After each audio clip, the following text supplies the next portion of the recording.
TV, online, and on the go. This is Valley News Live at 6. We know our customers. Big box stores, no way they can know their customers. There is a significant difference between the shopping experience. Words from the wise as millions across the country continue their holiday shopping. Thank you for joining us tonight. I'm Krista Boehm. Say goodbye to corporate Black Friday sales and hello to Small Business Saturday. After doors opened early for Black Friday, where up to 140 million people look to snag a deal, local businesses are hoping you have some holiday shopping left to do. Valley News Team's Haley Foster shows us how local businesses in Fargo are working to get more people to think small to help their community. It's Small Business Saturday, and shops all along downtown are opening up their doors to a sea of Christmas shoppers, all turning out to support their local economy. You know, we're all kind of living and working together, so as much as I can support them and give back, that's what I want to do. During the busiest shopping season of the year, small businesses often struggle to keep up with the deals that corporate companies are able to offer. Small businesses are not into giving merchandise away. They cannot sell below cost in order to attract customers the way the big box stores do. But that doesn't mean they don't come up with creative ways to localize things like Black Friday. Today we have the free cupcake with purchase and the selfie booth in the back, so there's a hashtag giveaway that we're doing. So we try to make it really fun. And so if you're coming here, it's not just a Small Business Saturday, there's a bunch of other things involved too. We did Plaid Friday yesterday, which our downtown did in general, which kind of drew a huge crowd to this area. Small Business Saturday means shoppers are walking around downtown and walking away with packages that might end up under your Christmas tree. Giving gifts that are local is a big thing for me, and as much as I can get my family and friends to come out and support the community, I do that as well. Strauss Clothing has been a small business in North Dakota for more than 100 years. After 45 years of being business owners, John Stern says it's time he and his brother Rick retire. It was just the right time.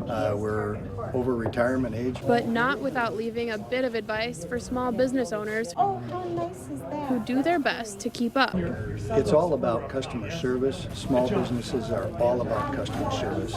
It's the only reason we exist is to take care of our customers. Something business owners like Ashley Morkin at Unglued Market in downtown Fargo can agree with. You can just have more personal relationship with your customers and with the makers that you work with too a lot of times and your vendors. And so it's just a unique experience and it's supporting the local community. In downtown Fargo, Haley Foster, Valley News Live. And keep in mind, stores on the 400 block of Broadway also hold special events every first Friday of the month. For more on that, you can go to valleynewslive.com and click on our hot button. And to our weather, a pleasant day for shoppers making their way to the stores, but still it's pretty beautiful out there. Lisa Green joins us now with a look at the rest of the holiday weekend as some prepare to head back home. Lisa? Thank you, Krista. We're looking at conditions that today were pretty nice, and that's going to hang on through the rest of the holiday weekend. So we're looking at conditions today that made their way into the 30s, even a couple of places that hit 40 degrees today. 41 was the high in Wheaton, 37 in Fargo, and in Grand Forks, we're looking at 34 for the high in Langdon and 37 in Jamestown. Our temperatures right now are still hanging on, but now that we lost the sunshine, that beautiful sun that we had today, they're dipping quite a bit. We're at 25 degrees in Fargo, 28 in Grand Forks, down to 19 in Valley City, and 30 still in Detroit Lakes. Nice and quiet right here in the valley. We've had clear skies. There is some snow down into South Dakota if you're planning on traveling there. We'll talk about that coming up in the full weathercast. But this evening, if you have plans to head out the door, just be aware it's going to be a little bit cooler than we were earlier. We're going to be seeing temperatures in the 20s with a few clouds rolling in. All the rest of your holiday forecast, along with if you're planning to travel, what you can expect, coming up in just a few minutes. Investigators are trying to learn more about the gunman who killed 3 people in a Planned Parenthood building in Colorado Springs. After a 5-hour standoff, police finally took the man into custody. Leanne Gregg has more on this investigation and how the community is coping.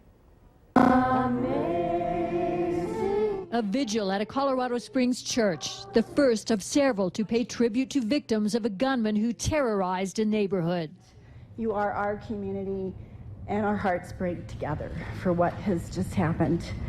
On Friday, reports of shots fired near a Planned Parenthood office in the west side of Colorado Springs. When police arrived, they were met with a hail of gunfire. Law enforcement sources say the shooter, 57-year-old Robert Lewis, armed with an AK-47 type rifle, fired into a strip mall, wounding 9 and killing 3. A bullet shattered Ozzy Lucano's windshield as he was caught in the crossfire. Broken glass caused superficial injuries. He described what could have been much worse. No, he was looking directly in my face and he was aiming for my head. I could see it in his eyes. After a 5-hour standoff, the gunman holed up inside Planned Parenthood finally gave up and was taken into custody. The Colorado Springs mayor is among those who praised first responders. There's no question in my mind that we could have had more victims, but for the incredible work of the first responders in this case. And now, as this community mourns its loss, an investigation is underway into what led to the shooting. Leanne Gregg, NBC News, Colorado Springs, Colorado. At least 4 of the 9 people injured have been released from the hospital. All 15 employees inside survived. Because of previous threats, the facility had security plans in place, including a safe room where some hid, and officials say that may have saved lives. One person is dead after a rollover in Pine River, Minnesota. 42-year-old Michael Kelly of Pine River was driving a truck when he lost control and hit a sign on Highway 371. He was thrown from the truck as it rolled multiple times around 2:30 this morning. Authorities did detect alcohol in his system, but it is unclear if that is what caused the accident. And a Grand Forks man is being treated for minor injuries after avoiding a deer on I-94. 22-year-old Jung Ho Park and 24-year-old passenger Yuji Cho they were heading west on I-94 when the deer ran onto the road just after 1:15 this morning. The deer caused Park to spin into the median and roll over the cable barriers, coming to rest on the eastbound side of the interstate. Park is being treated for minor injuries, and the passenger was not injured. With so many traveling on the road this weekend, Fargo police are reminding people to take extra caution, along with providing some extra information in hopes more drivers will buckle up.